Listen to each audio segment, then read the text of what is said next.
بفرمایید. 3 2 1. خیلی خوش آمدید.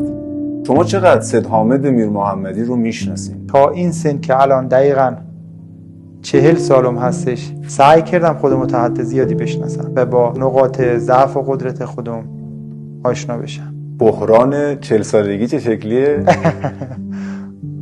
مکس مقدسه که تا حالا کجا بودی، چه کارا کردی، الان کجا هستی و به کجا میخوای بری. من اسمشو بحران نمیذارم، یکی از فرصت‌های زیبای زندگیه، باید قدرشو بدونی. سید حامد میر محمدی رو اگه بخواین تو یک کلمه تعریف کنید چی میگید؟ چیزی که تو خودم بیشتر بولمیونم اون عملگرا بودنه. از حرف زدنه زیادی بلوف زدن اصلا خوشم نمیاد. میگم همیشه به عمل کار برایه. من چند تا کلمه میگم، دوست دارم شما با یک کلمه یا نهایتا یه جمله جواب منو بدید. خانواده، همه چیز.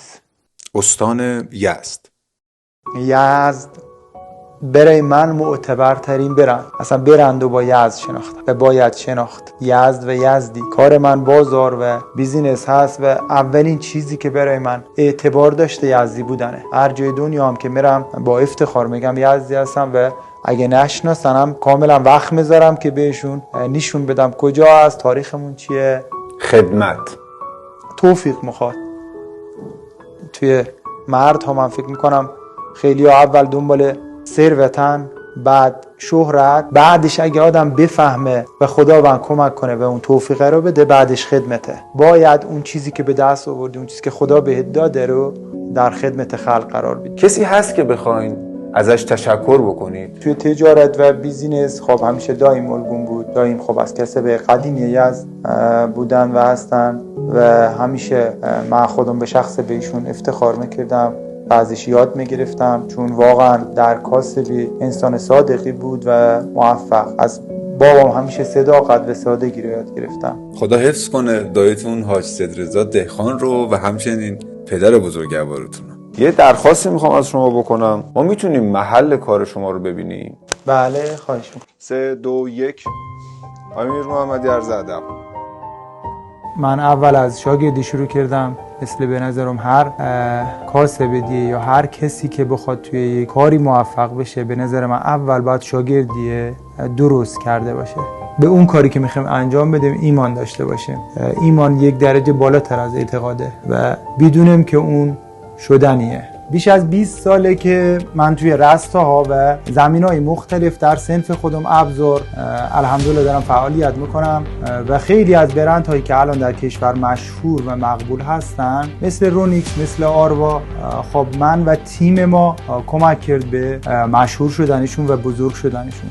دیگه بعد از اینکه خب فریک متولد شد، سعی کردم همه نقایص و ضعف ها رو توی فریک برطرف کنم و یک برندی به کالایی رو به دست مردم برسونم که قابل اعتماد باشه و به هر حال حاصل این تجربه بیش از 20 سالی باشه که در صنعت ابزار من داشتم. خب به صورت مستقیم و غیر مستقیم بیش از 100 نفر هستن که ما باشون همکاری میکنیم و افتخار میدن در تیم من حضور دارن.